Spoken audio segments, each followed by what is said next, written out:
Is there a way to find the Google form um, other than the email that was sent? Because for some reason I either misplaced or did not receive the email. Hey, this is Rio. The Google form for what exactly? So that we can fill out attendance.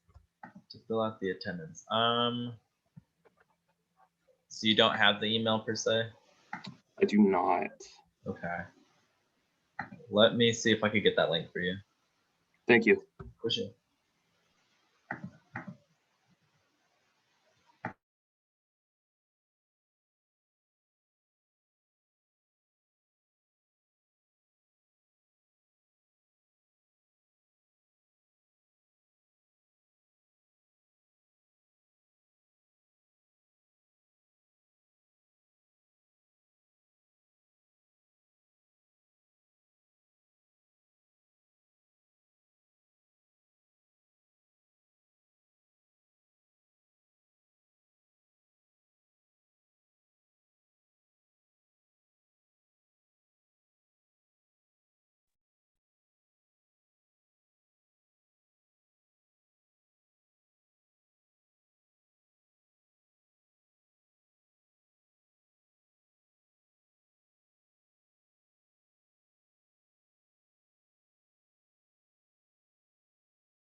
Thank you very much. Of course, thanks for being here.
On Amazon, that same chocolate is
Hey guys, I hope the audio is coming through clear. It's 5:30. We are waiting for folks to fill out the attendance form that's on the agenda. I can send that through the chat if you haven't seen it already. But once we have quorum, we'll be able to get started.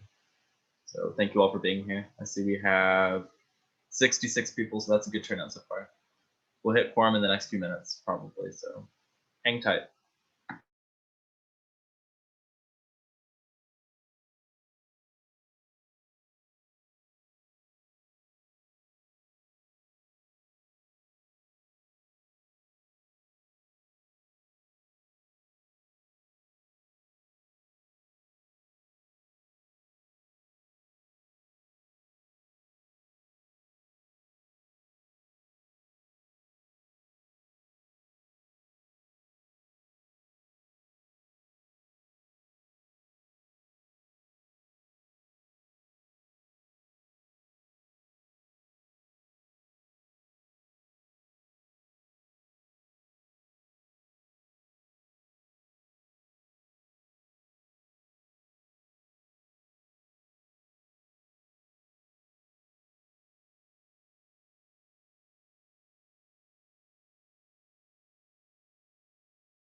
Hi, I don't know if it's an error on my end, but whenever I go to the agenda to try to access the Google form, it's saying I've reached this page in error.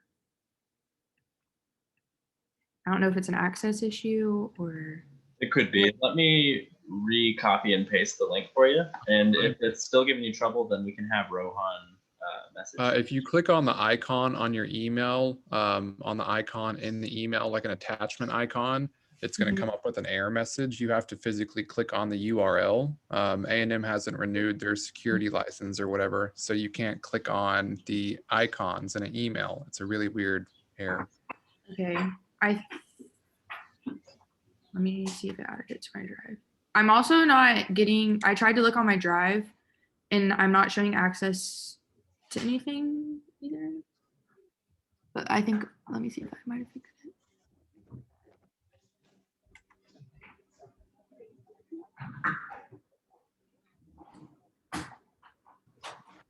it. Rio, we do have the quorum now.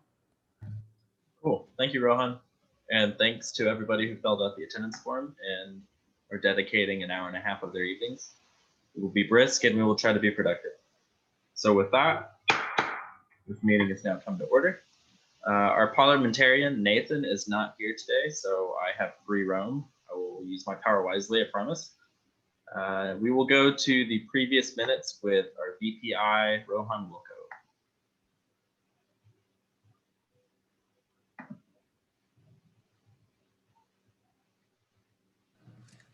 Rio, can you share the screen?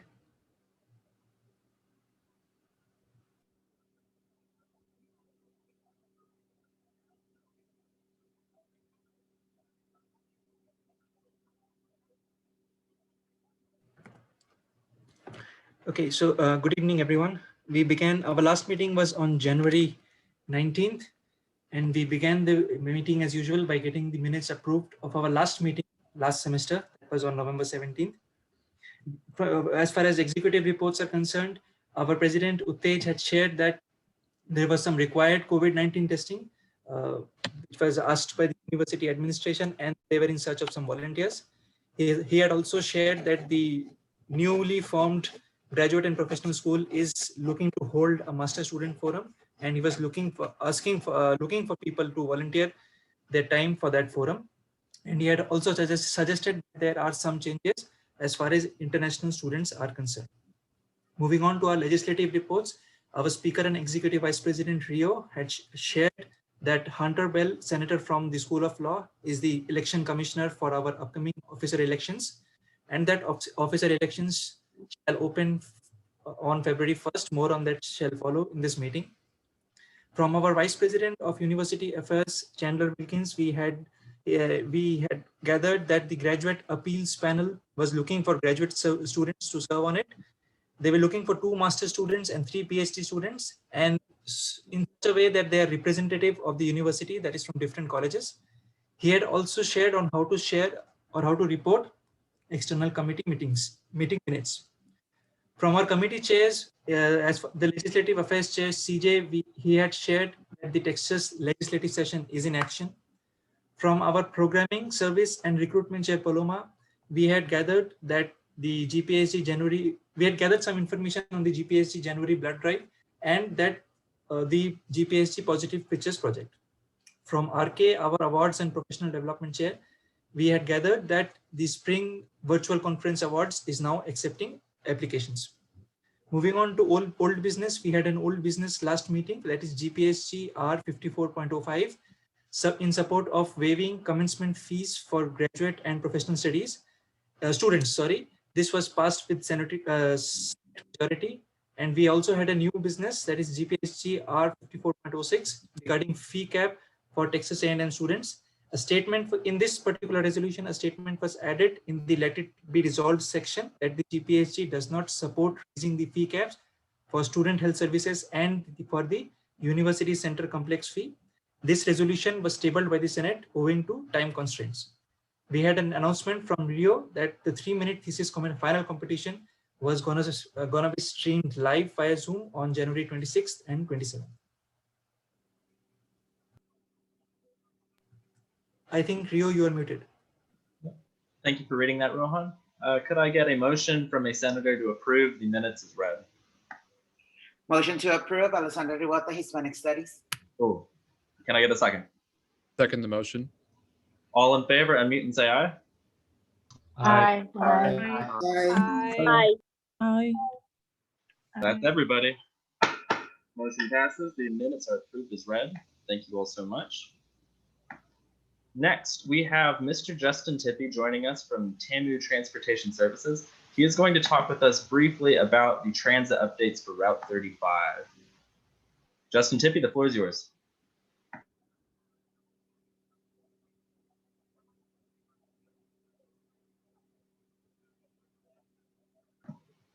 If he's here. You're muted. Yeah, there we go. I got it now. Cool. Welcome. Howdy. We don't have a whole lot of changes really going on for the fall. This one picture that I got to show you today, this is actually something that's going to change during the month of March. I'm not sure the exact date yet, but with the 2818 Super Street project that started yesterday, some point in the middle of March, they are going to close on the picture here. You'll see the little purple box down there at Jones Butler and Harvey Mitchell Parkway. That intersection is going to be closed for a pretty good while. And even when the final stages, we won't be able to get through there. So that affects Route 35, the current Route 35. So with this map, I'm going to try to explain a little bit about 35, 36, and 40. If you're familiar with those, you'll know where we're at. But so Route 36 leaves from the Trigon, goes out to Marion Pugh, and then goes on down Luther behind Park West, and down Jones Butler, back on Holloman, and then in on Marion Pugh back to the Trigon. The only change that's going to be happening to that route is just one of the time points is going to change so that we don't have buses passing each other. So that one's pretty much staying the same, just a little timing issue. Route 35 currently runs down Jones Butler out to Harvey Mitchell. The new Route 35 is what you'll see in the blue line right there. We're going to add the 4 green stars that are on this map. Those 4 green stars are going to be added to Route 35 and 40 because we're going to have to do away with 2 stops that are on Jones Butler where the 2 red X's are. Those service Lake Ridge Townhomes and the Retreat. And the zone is also over here in the middle of this area. So we're adding those stops in to help service those areas that we're having to pull the stops off of Jones Butler. So 35 and 40 will service those green stars along the route. And like I said, this is going to start, I believe, sometime right before spring break, maybe not, or maybe right at spring break. The construction schedule is still kind of fluid as they just started yesterday. But this is a 2-year project. And once it's done, we maybe have some other options, but for right now, this is pretty much our only option to be able to run these 3 routes and service that entire area. So that's really the only change we got coming up. But like I said, it's going to happen in the next month to month and a half. So any questions about it? Mr. Tippy, I do have a question for you. You say this is I understand the 2818 construction. You said this is a 2-year project. Does that include a 2-year closure for these stops, or do we anticipate the stops being opened before the construction is complete? It all depends on the city. So the 2818 project is a TxDOT project. In the end, Jones Butler will have a flyover that goes over 2018. So you won't be able to turn right onto 2018 at any point past when they close it. So if there's any adjustments for us to do that, it would involve either 35 being the route that services on the south side of 2018 and 40 does something else. The other part of that is the extension of the road on the south side of Harvey Mitchell is a city project, and that city project has not been scheduled yet. Thank you. Yes, sir.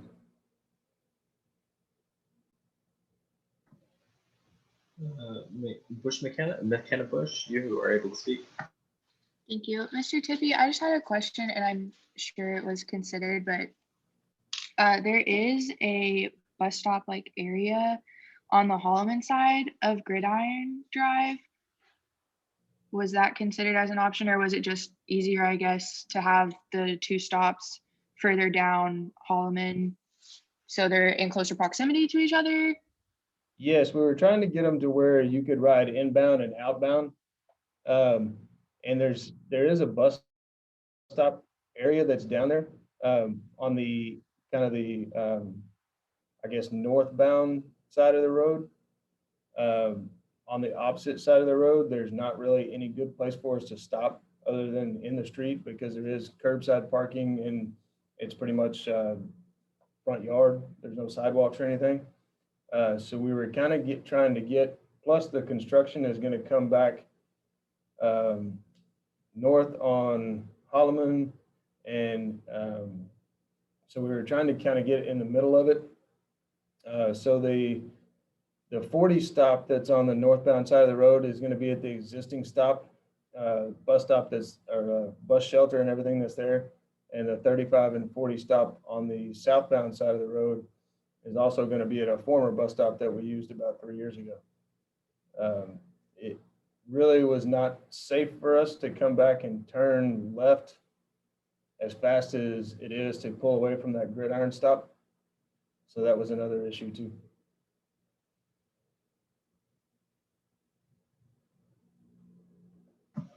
Are there any other questions for Mr. Tippy?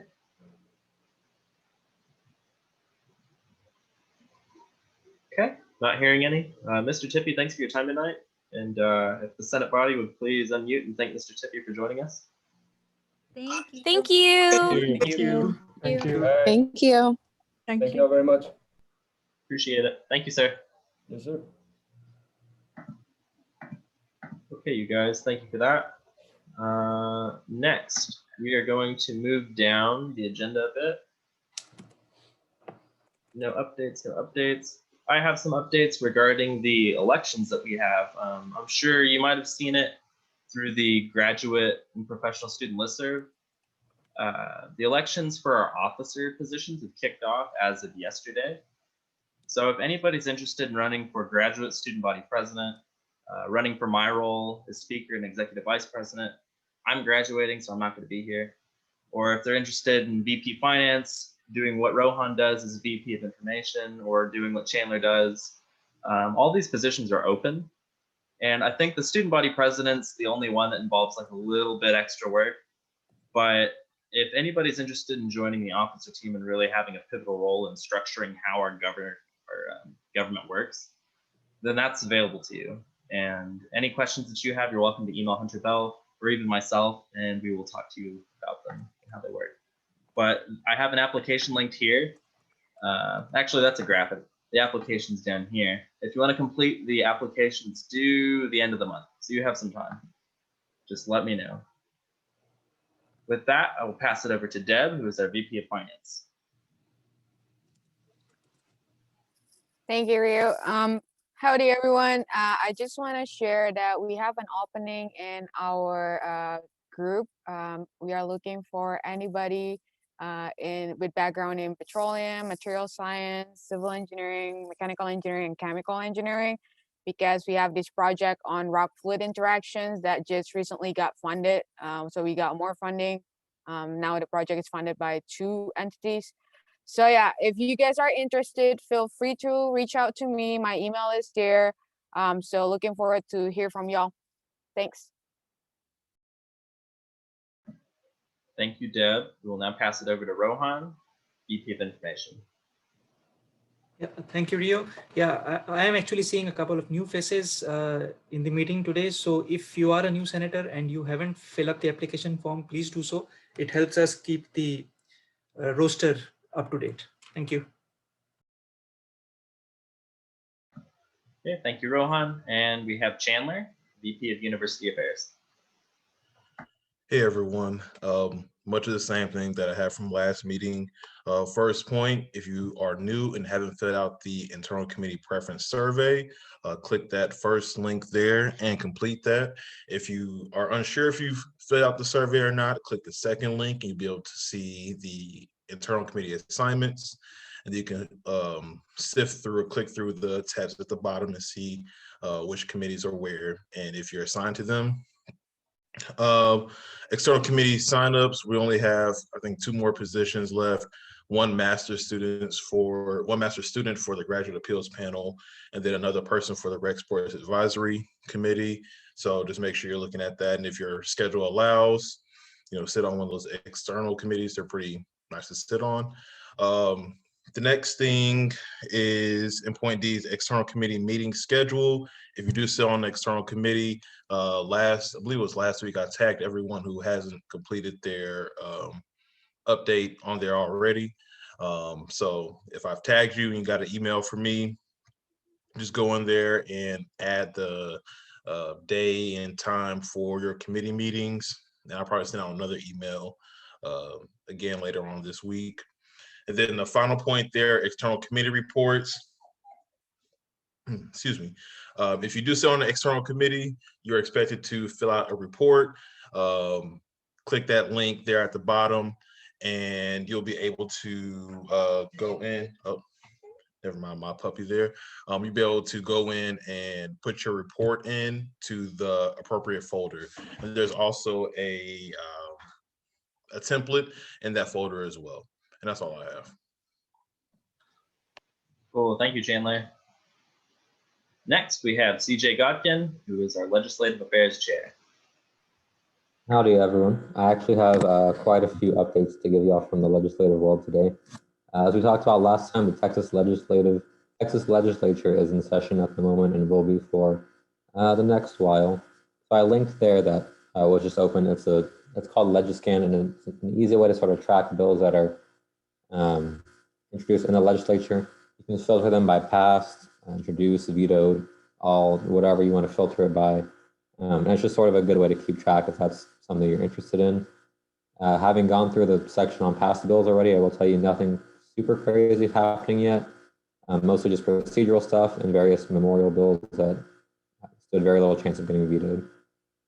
The next item under legislative session this is for the people that are either not from Texas and we're curious about how the Texas legislature works, why we only meet once every other year, or even if you're from Texas and aren't super familiar with the legislature.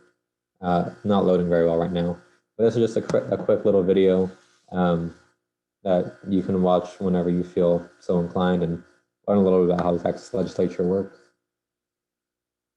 We can go on.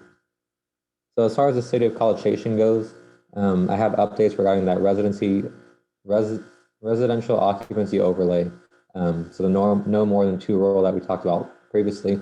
This is the one that would allow neighborhoods to vote on whether or not to ban houses, to ban residences of greater than 2 unrelated people in their neighborhood.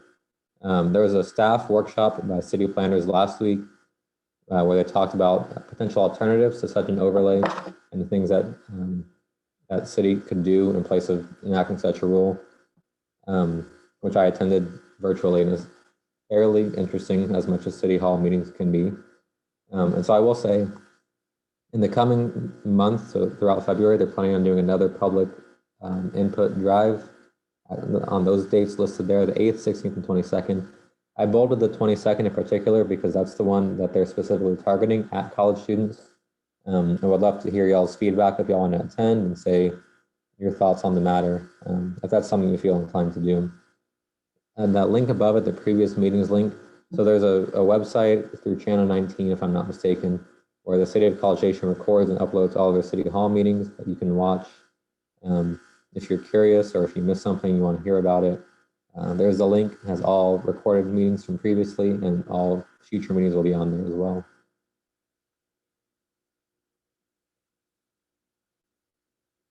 Let's see. So yeah, so then the last thing on there is the city calendar that I've linked there will have the link to that Zoom call on February 22nd, as well as links to every other city hall meeting that I'm not mistaken. As far as the CDEI program, I guess here on campus, they released their findings last week, if I'm not mistaken, or the week before. And I went ahead and linked there the key findings report, so a summary, as well as the full report, which is 100 and some odd pages if you have the time to read it, as well as a statement released by the Board of Regents. And that's all the updates I have for y'all today. Thank you, CJ. Next, we have Paloma, who is our Chair of Programming and Service and Recruitment. Hello, everyone. Quick reminder, can you please send me your positive pics? I will appreciate it so I can make a fun collage. Can you click on the little link, Rio, please, so they can be inspired by us?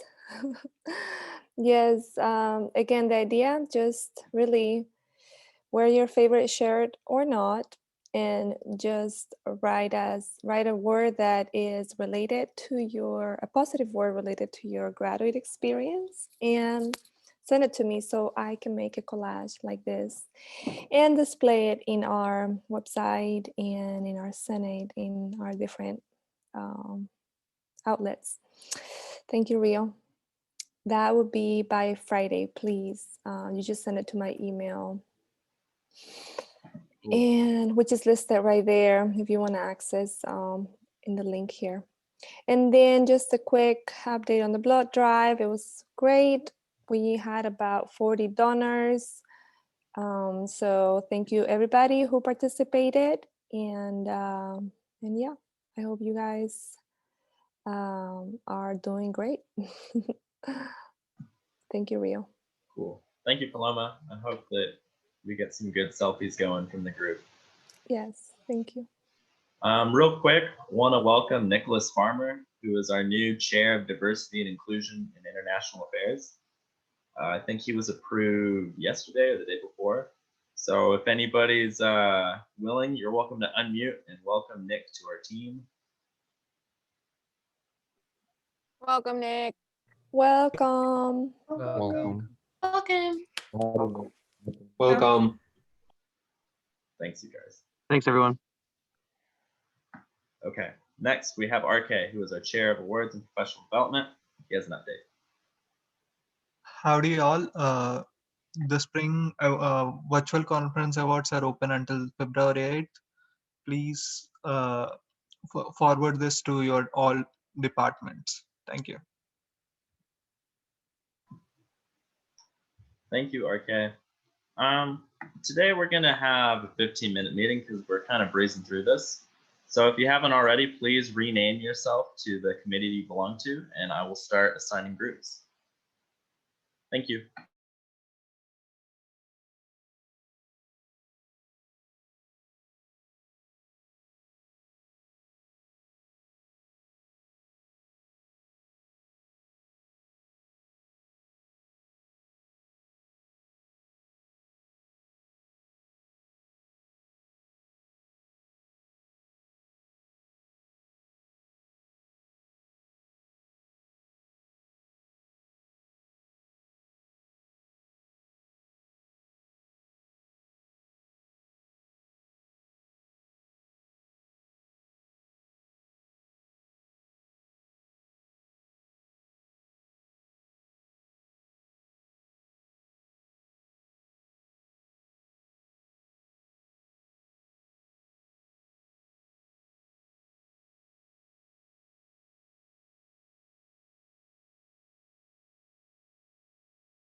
Hey there, if you haven't been assigned to your committee yet, just shout out where you need to go. I'm advocacy. Scholarship. Advocacy, okay, cool. And I'm going to scholarship. Got it, thank you.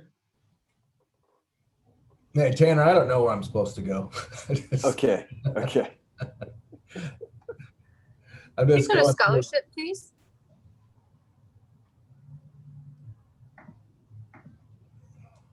I'm Joni. This is my first time in the meeting. I'm a senator, so where do I need to go? That's the same as me, Tanner. Yeah. Oh, well, welcome new folks. So Tanner, Joni, and Travis, you're all new? Yes. Yes. Cool. Well, yeah, welcome to GPSG. We have 3 committees to choose from. The person who does the formal assignments, he's in a breakout room right now. So there's advocacy, there's community, and there's scholarship. Which one would you guys like to go to? I'll go to advocacy. Cool. I'll take scholarship. Cool. Advocacy is fine. Sounds good. Thanks again for joining us. Thank you. Can you send me to advocacy, please? You got it. Thank you. Sorry for the late click on this, Ashlyn.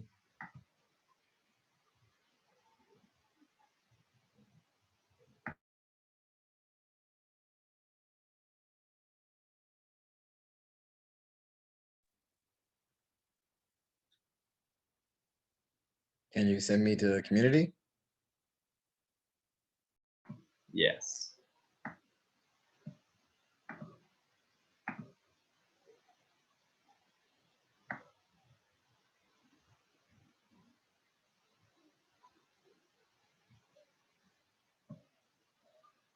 Moin, did you say which committee you had to go to?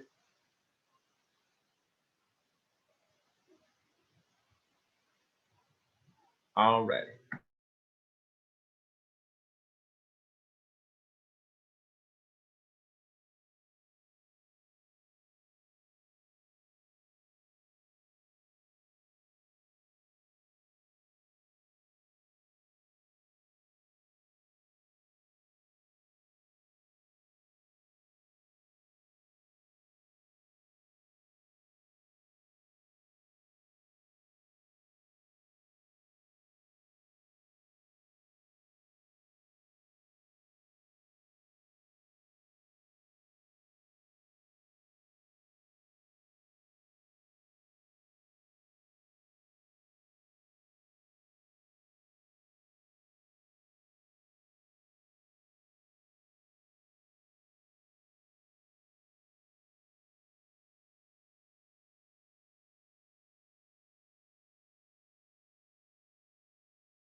Okay, everybody's joining us again. I hope you all had some good meetings. The next thing that we have to do, there were a few folks who were new senators. If you would, please fill out the internal committee preference survey that's on the agenda. And if you don't have that, you could email me or Rohan, and we'll get that to you. But we need to get you guys formally assigned to your committees. So I think the link is here. Submit that. It's real short. The next thing that we're going to do, and this is the last thing we have on the agenda, is we're going to revisit this resolution from 2 weeks ago that talked about fee caps.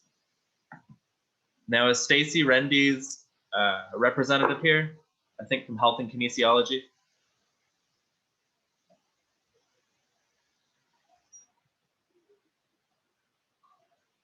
If not, I could talk about what's been changed with the resolution. So as you'll recall, we had a presentation the last week of the fall semester from Student Health Services and from University Center and Special Events. Both of them said during the Texas legislative session, which we know is going on now at the state, they want to ask for, to lift a fee cap that's in place right now. Now this fee cap has to be approved by the student body in order to go through. As of right now, the undergraduate SGA has supported the fee cap increase, and SAFAB, the Student Academic Fee Advisory Board, they have approved it as well. So now they're just waiting to hear from us, whether we say yes or whether we say no. Some new information that's come out about this is that if the fee cap goes through, it will not take effect immediately. The fee cap itself will be raised sometime, I think it says fall 2024 is what they came up with. And a concern that a lot of students have about the fee cap is that if we were to say in one of these whereas statements, for whereas 2, if we were to increase the student health fee cap from $75 to $200, that is a big increase for the cap itself. And a fear is that the university would then increase the student health fee from $75 to $200, and everybody would end up paying a lot more than expected. It'd be a pretty drastic jump. Apparently that's not the case. What I heard from the university and from the person who revisited this reso is that in order to increase the actual fee, if they want to increase it by more than 10%, so jumping up from 75 to 82.50, because we'd be adding 750 to the 75. If they wanted to do anything more than that, they would have to have a referendum and consult the student body on that. So the concern of the student health fee increasing from 75 this semester to 200 next semester is apparently unfounded. That's not going to happen.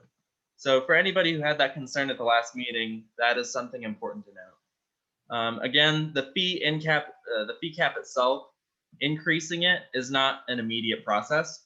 That has to go through the Board of Regents, and they also have to present this whole thing to the Texas legislature, who may very well say this fee cap increase is not something that we can accommodate.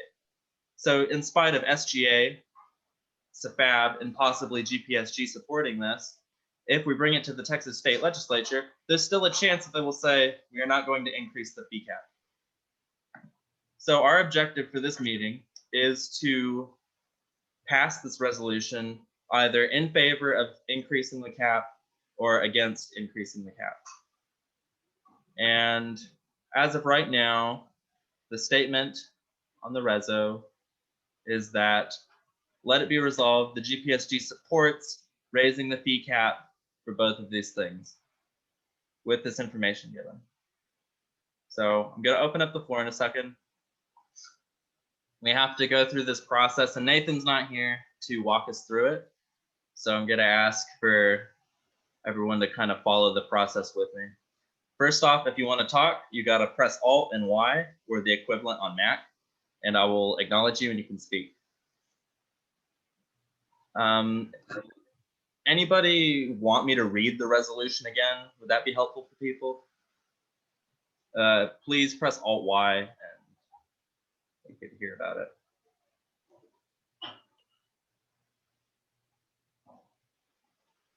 Yes, yes, I see you. Rohit Kumar? You're acknowledged? Yes. How's it going? So you'd like the resolution read again? Yes, please. Okay. Well, we can do that. So I'm going to scroll up. I hope my audio is coming through clear. I don't usually use my laptop. So this resolution regarding fee caps for Texas A&M students. Whereas one, on November 17th, 2020, representatives from the SHS and University Center appealed to the graduate student body for support in increasing their fee caps on the mandatory fees. Student Health Services seeks to increase their health center fee cap from $75 to $200 per student every semester, while also increasing the cap from $25 to $100 during the summer terms. And again, this is the cap, not the actual fee. Whereas three, while the $75 health center fee provides 60% of the budget for SHS, the rest of their budget, the other 40%, comes from charges that are passed on to students receiving care from SHS. We're moving over to the other bucket now. University Center and Special Events seeks to increase the Student Center complex fee cap from $100 per student each semester to $200, while also increasing the summer term caps from $50 to $100. Whereas five, while the first $40 of every Student Center complex fee collected goes toward utilities, upkeep, and compensation packages, 46 full-time staff, and 150 student workers, the rest of that money goes toward renovation projects throughout the facilities of Rudder Theater Complex, Coldus, and the MSC. Whereas six, since the Texas State Legislature determines the caps for the Student Health Center, for both the fee, the Student Health Center fee and the Student Center Complex fee, any proposed changes require the full support of the university student body.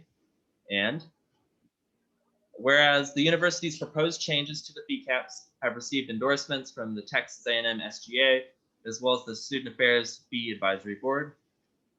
Whereas any fee increases that come as a result of passing the fee cap resolution cannot be increased more than 10% without student vote.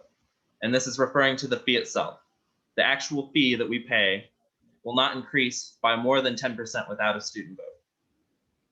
Whereas the last fee cap approval occurred in 1992, with the full cap not being reached until 2009. So this means the cap was increased in 1992, but the actual fee that students paid did not reach the top of that cap until 2009. Whereas 10, without a fee cap increase, much of the cost will be handed to the students/student organizations that use these amenities on campus. And lastly, whereas with approval, the earliest fee cap approval date would be fall 2024. Let it be resolved that GPSG supports raising the fee caps for the Student Health Services fee and for the University Center Complex fee. Let it be resolved too, it's going to go to these people. Okay, we've read it. Now we are in this stage here, stage one. If you can see that on my screen. We're only taking questions right now, so if your hand is raised, I hope you have a question.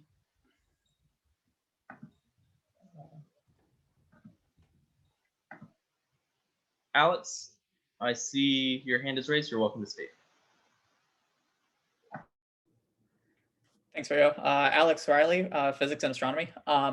So one question I have is it possible for us to decouple these two outcomes? So could we like with an amendment in the future or something say yes to the Student Health Services fee, but no to the University Complex fee? Alex, thank you so much for your question. The answer is yes, we can decouple. And that whereas statement where it says we could say we support this, but not that, or we support neither or all. So that's a good question. Next, I see that Quentin has their hand raised. Quentin, you are acknowledged.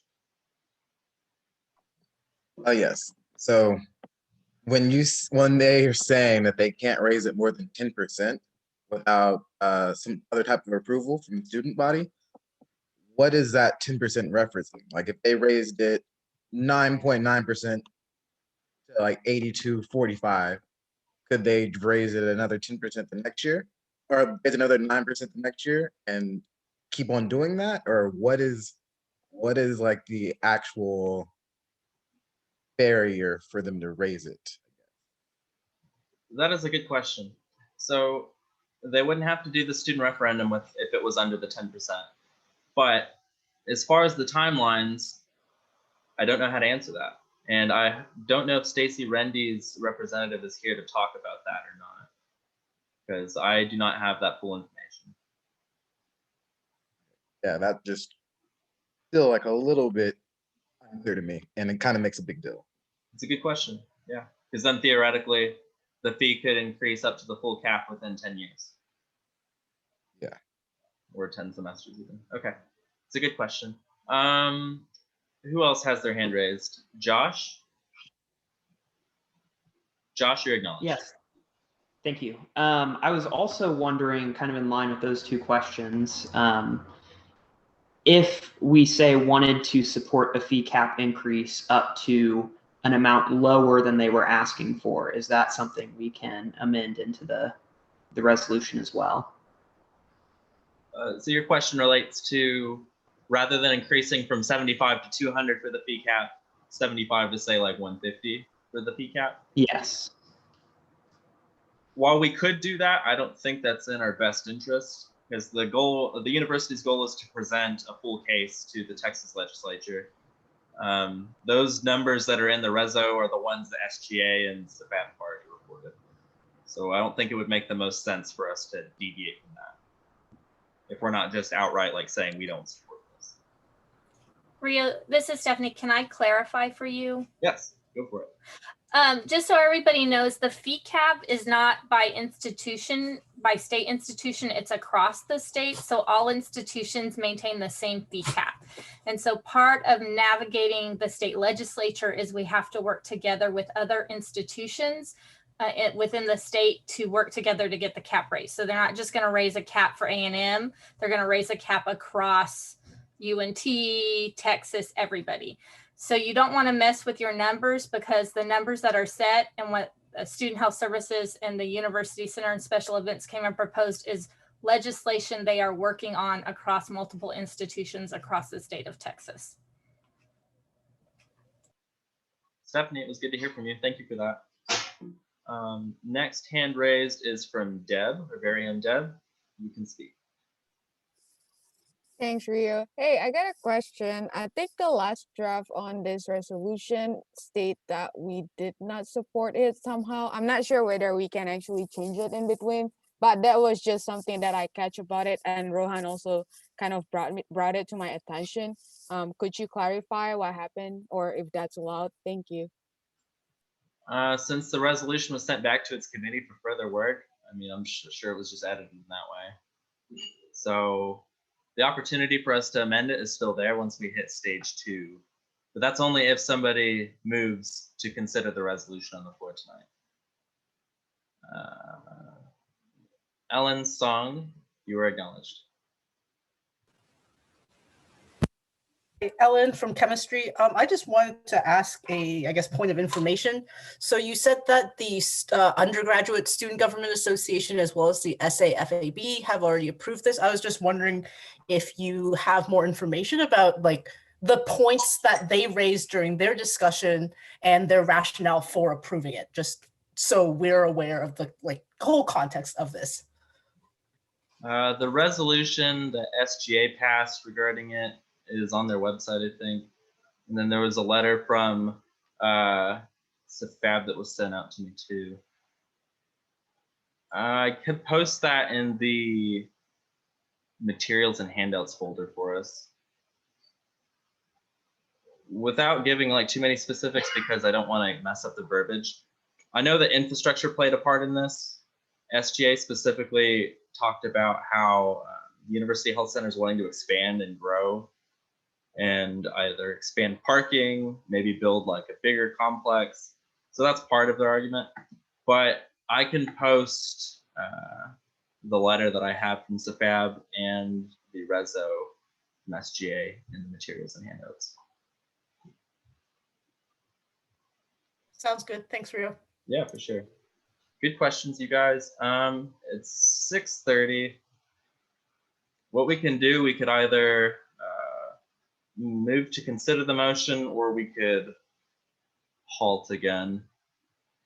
We have time though. So does anybody want to move to bring the resolution to the floor for stage 2? I'd move to have it. I considered second it. for- Okay, we have a motion and a second. All in favor, please unmute and say aye. Aye. Aye. Aye. Aye. Aye. Aye. Aye. Cool. Thank you guys. All opposed, say nay. Nay. Thank you. Any abstentions? Okay. Motion carries. We are going to bring the resolution of stage 2 for debate. I don't have anything. Okay, so this right here, person who introduced speaks first. I don't really have anything else to add that hasn't already been discussed. Same procedures last time. If you have something that you want to say, please press Alt and Y, and I will acknowledge you. At this time, we could make amendments. We could make motions to table the motion. We could refer it back to the committee for further work. My recommendation is that we try to get this finished and get it out, because I know that they are waiting to hear from us. So first, I think Quentin had their hand raised first. Oh, I believe it's just left over from earlier. Okay. Yeah, after you're done speaking, please press Alt-Y again to lower your hand. Does anybody have anything to add? Harold? Yes. So I think it was, well, first of all, I agree with Rio. I think we should work to get this out, not only because they're waiting for it, but because we're circling back and taking our time from our committees. But what I was going to say is something that was already mentioned. I think there is value on decoupling those two because of the benefits that bring to graduate students.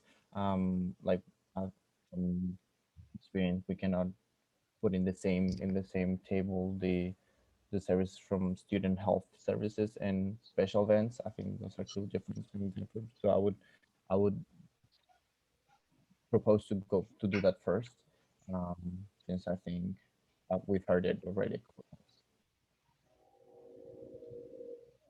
Harold, thank you for making that point. In particular, do you have a specific suggestion that maybe you'd like to bring up with the rest of the group? If you want to decouple, which one are you in favor of supporting and not supporting? Definitely in favor of student health services upfront. And with that said, I also, if we're going straight to the language, I think the part of the student center complex regarding the renovation and that, I think doesn't add as much value from the student benefit perspective. So yeah, but definitely I would decouple it and agree with student health services 4 stars. Okay. Harold, now I'm going to come back to you. Thank you for sharing that. Josh, did you have something that you wanted to add? Yes, I do. I'd just like to bring up the fact, kind of a couple numbers that I read and got from their presentations. So when Student Health Services came, they reported that our current $75 fee covers 60% of their total budget. And so using those numbers, it would mean $125 total fee would cover 100% of their costs. So by raising the cap to $200, it seems excessive with what their current costs are. Now, that could be because they only want to do this once every 2 decades. But my main concern is that by raising the fee cap, I think that the fees will eventually hit the cap. And so we are making that decision and removing some of the say that future students will have long after we're gone. That's my main concern with the size of these fee cap increases, is that we're kind of stripping one of the barriers that the university has to increasing their caps in the long term, or their fees in the long term. Thank you, Josh. Now, folks, we have what is effectively 25 minutes if we want to finish this. I see 2 more hands raised. Travis, your hand was the first one that I saw it. I just want to move to close debate. Okay. Does anybody second that motion? Second, Alessandra Rivota, Hispanic Studies. Appreciate it, you guys. All in favor, please say aye. Aye. Aye. Aye. Aye. Aye. Aye. Okay. All opposed, please say nay. And abstention? Nay. Nay. I heard 2 nay. Are Nay. there any other nays? 3? Okay. Any abstentions?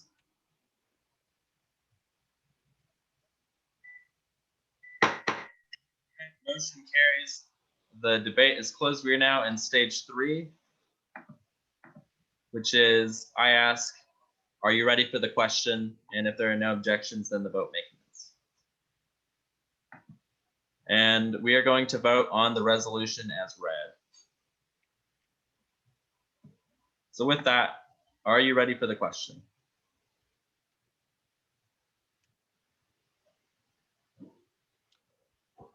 We need a motion to make a motion to approve the question as read. I mean, the resolution is read.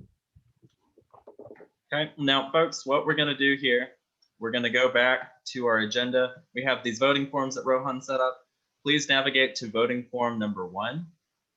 And you are going to vote yay if you want to approve the resolution as read, or nay if you don't want to approve it as read. And Rohan will let us know when we have everybody who's voted.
So Rio, we have 54 responses, 32 yes, 19 no, and 3 abstaining. Okay, folks. Thank you, Rohan. Thank you, everybody who voted and for discussing that resolution. The resolution, as read, has passed, and I will mail that out to the folks that are in the whereas to statement. So good job, everybody. Also, I wanted to give a shout out to Nicholas Farmer, who's on our governance board now, not just because he joined our team, but also because he worked on a resolution with Paloma about keeping the commencement fees down or eliminating them entirely for graduate and professional students. So we're still waiting to hear back from the university on that, but that was a good move on his part. And yeah, with that, we have no other announcements on the agenda. So we're getting out early tonight, believe it or not. Yeah, can I say something? Yes, go for it. I just wanted to say thank you to everyone that was involved in getting that resolution together, because really it was a group effort. So all of those who participated, and even though your names are not there, this resolution couldn't have been done without you guys. So thank you so much. Cool. Thanks, you guys. With that, does anybody move to adjourn the meeting? Motion to adjourn, Alessandra Ribota, Hispanic Studies. Seconded. Cool. Thank you both. All in favor, please say aye. Aye. Aye. Aye. Aye. Okay. Motion carries. Good night, everybody. See you all in 2 weeks. Good night. Bye. Good night.